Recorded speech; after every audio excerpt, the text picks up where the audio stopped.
Hi everyone, welcome to Picture Book Mondays with Miss Marie.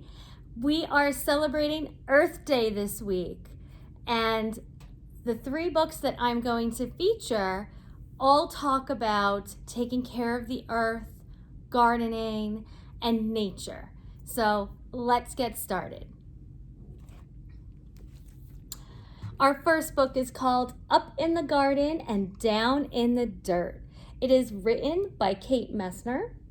It is illustrated by Silas, Neal, and the publisher is Chronicle books.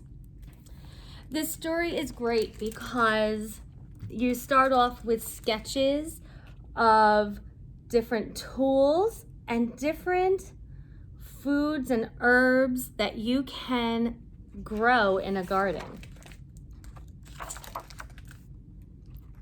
So you go on this little adventure with Kate, and she uses a couple of different characters in here, an adult teaching a child the different stages of gardening. So from early spring, late winter, early spring, where you begin to get your gardening beds all ready. And they talk about the insects and what they do in the soil throughout every stage. So not only do they talk about what you need to do to help the garden grow, but also what the insects that are there naturally do for you and help.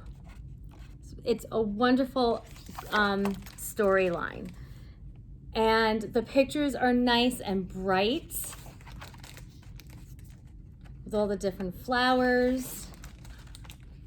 So there's an appreciation for gardening and nature in this story, and we definitely encourage you to take a look at this story. Our next book is called Compost Stew, an A to Z recipe for the earth. It is written by McKenna, Siddals, and illustrated by Ashley Wolff, and it is published by Tricycle Press. Now this, yes, it's an A to Z recipe book, so it's like those alphabet books, but it is also different in a way. So what you start off with is, this is how she begins, begins the A to Z book. Environmental chefs, here's a recipe for you to fix from scratch to mix a batch of compost stew. And I love the illustrations. They're colorful in here. So we have ingredients. So even though it's an alphabet book, it is also set up like a recipe. So you have the ingredients. You have also directions on how to make the compost. You start with apple cores, bananas, bruised, coffee grounds with filters used. And you go through.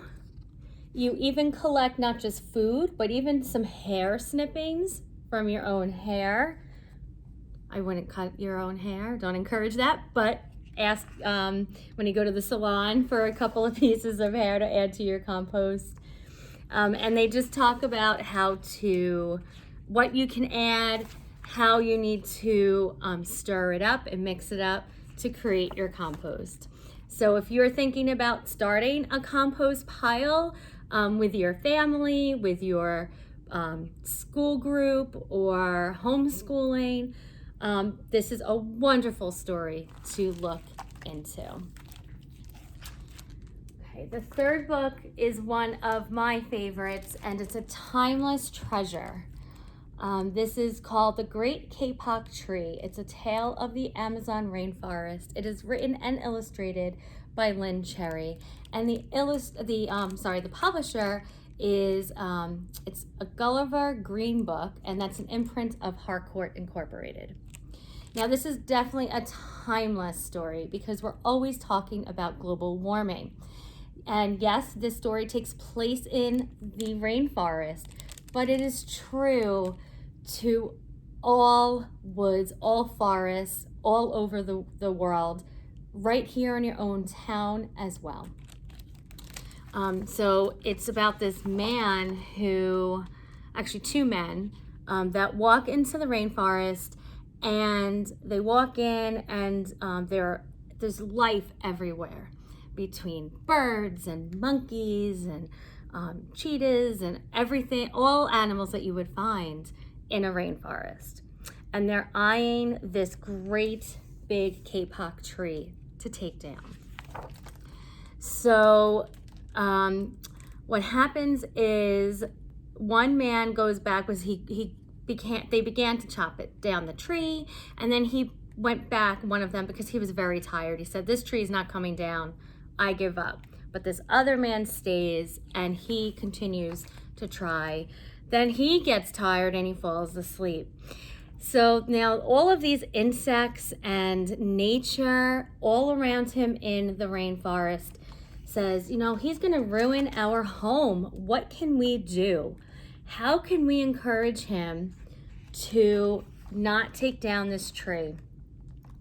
And you have a jaguar here. So what they do is they begin to talk to him while he's sleeping, almost like just telepathically, and they tell him, please don't chop down this tree. This is our home. If you continue to do this, we're not going to be able to live anywhere else. So you have a sloth, and he wakes up, and I'm not going to tell you. If you know the story, I don't want to ruin that for you, but if you know the story, that's a great time right now to check it out again and to reread it. Wonderful for all ages, not just for young children, adults too. This is a great story. You'll also find this was also adapted into a play for school groups, and just various activities that they have online for this.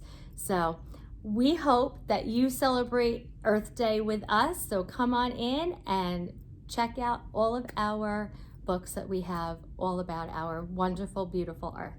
We hope to see you soon. Bye.